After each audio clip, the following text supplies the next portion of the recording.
Tila may pahiwatig na umano ang suspect na si Ronald Bae sa krimeng kanyang gagawin bago siya namaril sa Kawit, Cavite ayon sa kanyang kaibigan. Napag-alaman namang hindi lisensyado ang baril na ginamit ng suspect. Balita nga din ni Rida Reyes. Exclusive. Nagsimula ang pagkakaibigan ni Tonet Medina at Ronald Bae dahil sa politika. 2010, tumakbong barangay chairman sa Tabun 1 sa Kawit si Bae. Isa sa mga katiket ng konsehal si Medina. Pareho silang natalo. Kasunod nito, umalis si Bae sa Kawit. Nitong 2012, tumira sa Guago, Pampanga si Bae at ang kanyang pamilya. Sabi ng mga kapitbahay, madalas daw may inuman doon.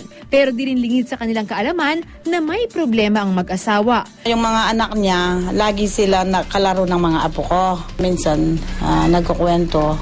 Minsan daw, nag-aaway din ng papa at mama nila, gano'n. Lagi daw sila nag-aaway, gano'n. Nagmumuran. Nitong January 1, narinig nila ang misis ni Bae na humihingi ng tulong. Kaya ilang kapitbahay ang naglakas loob na tulungan ang mag-iina na tumakas. Si Ronald naman, di na nakita pa sa Guagua. January 2, umuwi siyang Kawit, Cavite. Sabi ni Medina, ang dating kaibigan, tila malaki na raw ang ipinagbago kumpara noon. Huwebes ng gabi bago ang pamamaril, nakainuman ni Medina si John Paul Lopez at Bae. Si Lopez ang caretaker ng bahay sa Kawit na iniwan noon ni Bae.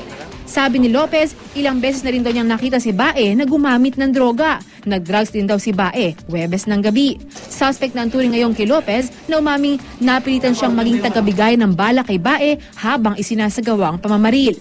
Kwento ni Medina tungkol kay Bae sa inuman nila nitong Huwebes. Meron siya sasabi na mga parang akala ko ginto, yung pala tonso. Mga ganon term. Tapos may mga dugo pang sasabing may pa isang hibla lang kayo, ganon. Oh. Tapos yung mga, yung parang ng dugo, ganon. Sabi ko, para ito naman, New Year naman hayaan mo na, pass, sabi ko ganon. Tapos sabi niya, wala, parang galit ako. Noong umalis si Bae para mag-CR, tumakbo na raw si Medina. Sabi niya, para mag-CR lang ako. Ganyan. Pagkatapos, karipas na akong takbo. Dahil baka, kung hindi, baka ako una. Kinabukasan, nabalitaan na lang niya ang krimen. Kaya siguro nagkanda patong-patong na siguro yung mga naging pinagdaanan niya. Yun, baka yun ay yung isa sa mga kaya siya naging ganon. Nakilala ko rin ang isa pang matalik na kaibigan at dating running mate ni Bae. Bati daw niyang malalim ang dalang problema ni Bae pero hindi niya inaasahan na ganoon ang kahihinatnan ng lahat. Ang sabi daw ng mother niya na dapat daw ipaparehab nila. Ang totoo niya, yun din yung sabi kagabi ni Ma'am Elena, yung asawa niya sa TV, na dapat kang i-rehab.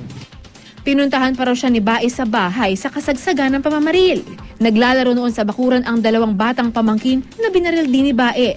Tinamaan sa kaliwang tuhod ang isa at mabuti na ang lagay ngayon. Nakaligtas naman ang isa pang bata. Hindi namin alam, yun pala siya, meron na akong tama. Pagpasok ko dito sa loob, may dugo na dyan sa labas. Putok lang ako ng baril ng narinig ko namin kasi alam mo namin, palakad na siya hanggang palengke, narinig namin, putok pa rin siya ng putok. Pasalamat na lang din daw sila na ligtas ang anak, pero tila nagkatroma raw sa nangyari. Paglalabas sila ng kalye, sabi, baka may bumaril na naman dito, barilin tayo. Ayon kay Superintendent Jonicio Borromeo, Deputy Provincial Director for Administration ng PNP Cavite, may lisensya noon si Bae para sa 3 baril na pagmamay-ari niya. Isang kalibre 45, isang AK-47 at isang M16. Pero ang mga lisensya, expired na raw. Ang kalibre 45 na ginamit niya sa pamamaril, hindi lisensyado. Rida Reyes, GMA News.